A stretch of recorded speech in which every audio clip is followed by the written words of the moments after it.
Hey guys, Turk here. I hope you're having a good one. Man, I have missed you guys. It's been nearly 2 months since my last video, but it's been for good reason.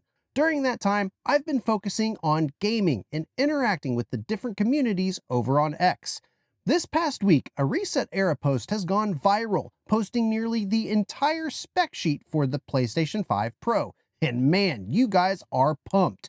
I've jumped onto some Twitter spaces, and y'all have been saying things like, games will play 4K 60 no problem now, or the Pro is going to have some killer ray tracing. Now these are some bold claims, and it almost sounds too good to be true. So in typical Turk fashion, I wanted to show you guys just what the PlayStation 5 Pro would look like. Along the way, I want to show you some of the benefits as well as the challenges that will be facing this monster of a new console. At the top of the video, I want to make it abundantly clear. We are now in the rumors and leaks zone, so this can be entirely wrong. However, just as with my simulated Steam Deck videos have shown, these ResetEra leaks usually come directly from developers, so what you're about to see is really cool. First, let's refresh ourselves with the leak and look at the paper specs. If you're already privy to this information, I've got chapters down in the timeline, so I'll see you guys at the performance section. But let's start with the CPU. This is the unsung hero for the upcoming console design. Both the PlayStation 5 and the Pro still have a lot in common. They're both going to be using the Zen 2 architectures with 8 cores running 16 threads. Behind the scenes, both processors will still use variable clock speeds to optimize their power consumption. But there is a huge improvement that shouldn't be understated, and it's big gains in clock speed. The PlayStation 5 runs up to 3.5 GHz, and the PS5 Pro is going to go up to 4.4 GHz. This improvement might not sound like a lot, but with some additional juice going to the CPU, some games will definitely get a noticeable bump in performance and overall smoothness. On to the GPU. This is where the PS5 Pro rumors shine. It's planning on upgrading the GPU to an RDNA 3 architecture while also integrating components of the next-gen RDNA 4 architecture, primarily for its ray tracing improvements. With this upgrade, the Pro deploys a massive 67% increase in total compute units, up to an astounding 60 compute units. That number alone is likely enough to make even the most staunch of PC Master Race members feel a bit inadequate, if you know what I mean. Not only are we getting more GPU cores, but there's also word that they will increase the GPU clock speed up to 2.5 GHz. That's a modest 270 MHz over the base PlayStation, but with that much frequency ceiling, as we'll soon see, that's going to pay dividends, thanks to the console's dynamic clocks. Beyond that, the PlayStation 5 Pro allegedly comes with a memory speed improvement of up to 18 gigabits per second in order to feed the GPU, but they're also going to include a neural processing unit for some to-be-announced Sony AI resolution upscaler, kind of like NVIDIA's DLSS. And there's probably going to be more storage for all your games. This leaked spec is an impressive laundry list of upgrades, but talk is cheap and hardware development costs money. So let's get to prototyping. So you might be thinking to yourself, Turk, I've seen all of this already. Are you just trying to clickbait me here? Not at all. I'm a professional hardware development engineer, and with these specs, I know there's a way to simulate what a PlayStation 5 Pro would look like. I've created several PC builds here on the channel comparable to the Xbox Series S, X, and PlayStation 5, as well as proving their performance closely matches the consoles. I'll post a link at the top if you want to check that out, but today let's focus on the PlayStation 5 Pro. For starters, the CPU looks a lot like the Ryzen 7 3700X that I've showcased a lot here on the channel. Zen 2 cores? Check. 8 cores? Check. Boosting clock speed? It's close enough. However, the 3700X runs at 65 watts for its thermal design point, which is far outside a typical console's power profile. And that GPU looks strikingly close to a popular RDNA 3 GPU, the RX 7800 XT. It has 60 compute units, but it boosts to higher clock speeds than the leaks, and its total power budget is 263 watts. That's 30% more power than the current PlayStation 5 pulls from the wall. As we go through the video, I'll have to dial back some of the GPU specs to better fit a potential PlayStation 5 Pro's power profile a little bit better.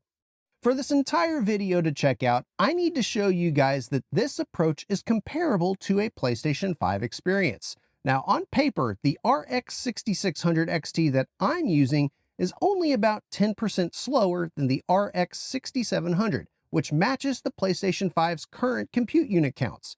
However, the PlayStation 5 doesn't reach those same clock speeds, so my setup should be within striking distance.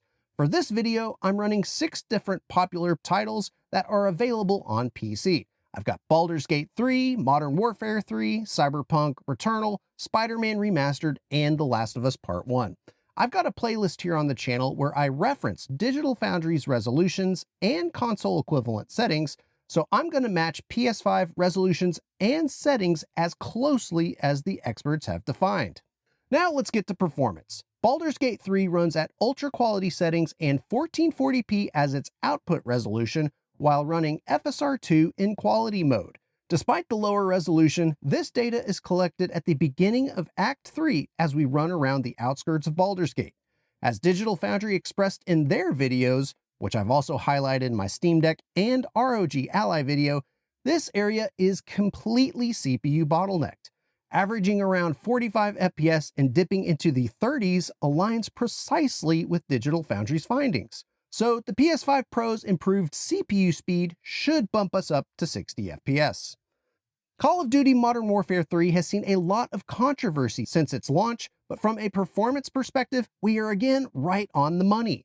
Here, we're looking at the same scene as shown by IGN's performance analysis, and when in the 120Hz performance mode, our simulated PlayStation 5 performs just as well as the console, above 70 FPS in this specific GPU-bound scenario. Next up is Cyberpunk, and the PlayStation 5 aims for an output resolution of 1800p while running FSR2 in balanced mode, dialing in the console equivalent settings and running at the same benchmark pass as Digital Foundry, again, right on target, averaging 62 FPS. Remember, this game also uses dynamic resolution scaling, so our performance aligns with that expectations when we're in areas when the frame rate drops. Returnal might look like our first miss, but we are running the PC benchmark in order to get repeatable results. The PlayStation 5 runs at 1440p and 75% scaling resolution, which performs terribly on my system. If I engage FSR2, which Digital Foundry themselves suggest will be included in the game, that average bumps up to 58 FPS. Either way, the benchmark is extremely stressful, so in actual gameplay, I think we're close enough. Next, Spider-Man Remastered with the Performance RT mode. Spider-Man and Miles Morales aim for 1440p and can drop as low as 1080p in the most stressful of scenarios. DRS doesn't typically run well on PCs, so I've run it both native and FSR set to quality mode. As I chase Shocker around the streets of New York, native performance averages around 45 FPS, suggesting that DRS would be triggering below 1440p. With FSR2 engaged, our average bumps up to 55 FPS. Again, that's close enough, especially considering this GPU is missing several compute units that would definitely help with RT, but you get the point. Bringing up the rear is The Last of Us. Here, PlayStation 5 runs at a native resolution of 1440p in its performance mode, but there's some discussion of whether the settings are high or medium. So I went ahead and just tested both. I'll also be testing in a similar spot that Digital Foundry used, as well as Hardware Unbox uses in their benchmarks. Despite my best attempts at matching the config, my setup is considerably behind the PlayStation 5. Regardless, that's 3 games that were right on the money, 2 that were within the ballpark of the PlayStation 5, and 1 game where we're a bit off. What's important here is that the procedure is incredibly close to replicating the PS5. Not that it's a legit one-for-one representation. However, the frame rate is only one leg of the performance calculation for a console. Sony has to balance both power consumption and thermals for their mainstream console. Depending on how heavy a game is, the console will consume more or less electricity from your house, but will ultimately try to optimize the game to reach that point. In that case, on average, My simulated PlayStation 5 consumes about 162 watts for the CPU and the GPU. Reports online suggest the PlayStation 5 chugs close to 200 watts from the wall, so if you add in the memory and power supply efficiency, we're pretty dang close. Games like Baldur's Gate 3 and Spider-Man are extremely CPU limited, thus not spending that extra wattage on the GPU, while games like Modern Warfare, Cyberpunk, and Returnal are notoriously heavy on the GPU, thus pulling more power from the CPU. If you want to learn about how Sony balances power through AMD's Smart Shift technology, hit the card in the top right. Now that we understand my testing approach, let's test the PlayStation 5 Pro's PC equivalent components. An unlocked 3700X will run about 1 GHz faster than the PlayStation 5, and the 7800 XT typically runs around 2.6 GHz, translating to a giant performance leap. At the same quality, resolution, and upscaling modes as the console, this PC setup is, on average, about 75% faster than the simulated PS5. Baldur's Gate leverages that CPU boost for a 47% improvement, while Call of Duty almost doubles at 81%. Judging by the 1% lows here, in most cases, we match the PlayStation 5's performance. That is phenomenal. But that performance does come at a cost, and that is power. Despite the 75% improvement, power consumption increases by 74%. That's nearly a 1-for-1 performance per watt improvement between the two setups. Unfortunately for the PS5 Pro, that power is quite a challenge, especially since its current power supply is only rated for 300 watts. So yes, the PS5 Pro has some serious performance potential, but now it's time to tune our PC to more validate the frequencies listed in the leaks. Let's start with the CPU, as that one's the easiest to account for and really only impacts two games. At stock settings, we're allowing the CPU to run at about 65 watts to the CPU, but depending on the game, it can go as low as 25 watts. So to ensure we get a good clock speed between the current 3.5 GHz and the rumored 4.5 GHz, 43 watts seems to be an excellent sweet spot. Not only that, but it also should shave us off about 20 watts from our total system power. And sure enough, even with that power adjustment, both Baldur's Gate 3 and Spider-Man Remastered see no noticeable change in performance. Also, our total power consumption decreases by 30 watts in Baldur's Gate 3 and almost 20 in Spider-Man. This adjustment doesn't tell the full story of how the PS5 Pro can optimize the CPU for better system efficiency, but it does illustrate the balance between performance and power consumption. Now to the main event, the GPU frequency. Remember, the current leaks for the PlayStation 5 Pro are between 2 GHz and 2.5 GHz, so let's dial that into the old PC and give it a whirl. This chart shows the 5 remaining games, Call of Duty, Cyberpunk, Returnal, Spider-Man, and The Last of Us, running at 2.5, 2.35, 2, and 1.8 GHz. Over the entire spread, we see expected scaling in Modern Warfare, Returnal, and The Last of Us.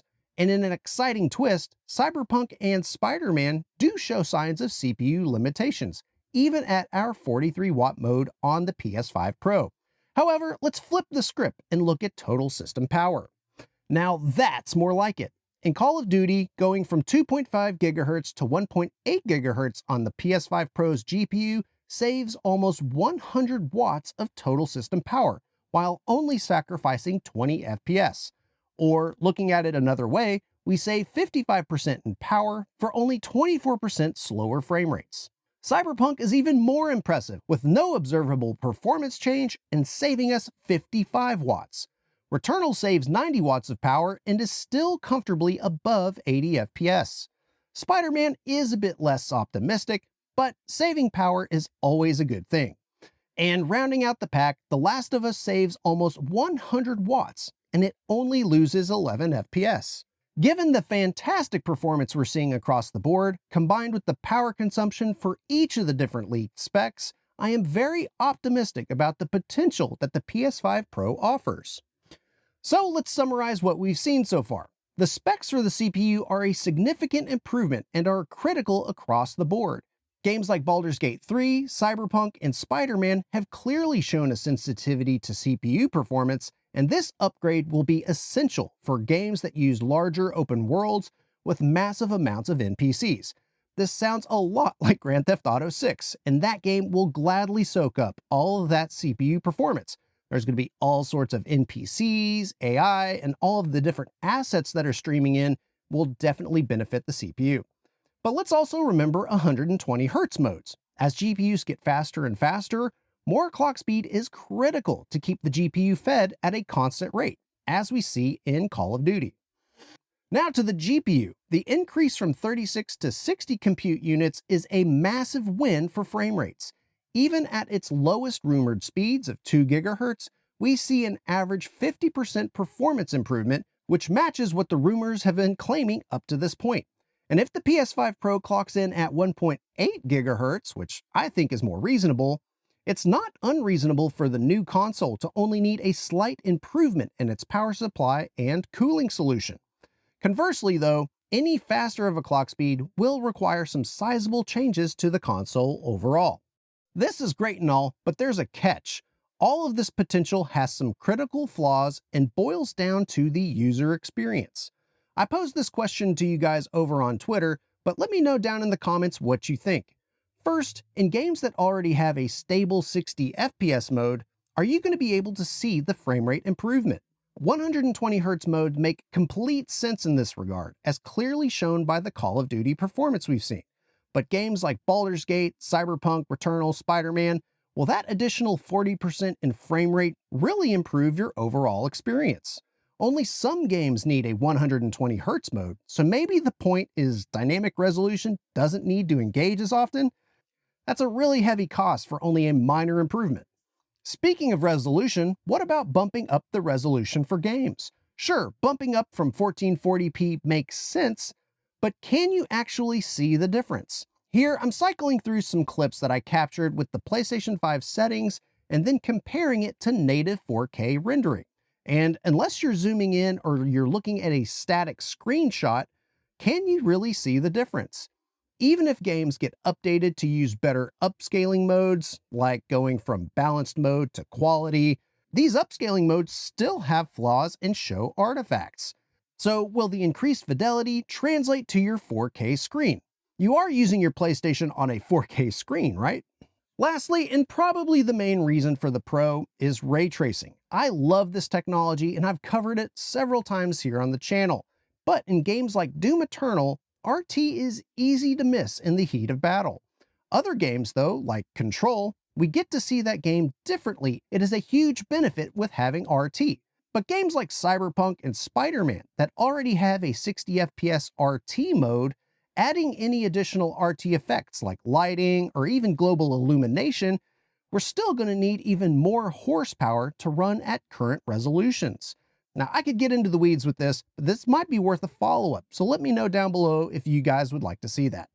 At the end of the day, I'm really excited about what the PlayStation 5 Pro has to offer. My analysis today is an excellent start in setting expectations of what the console can do with current demanding titles.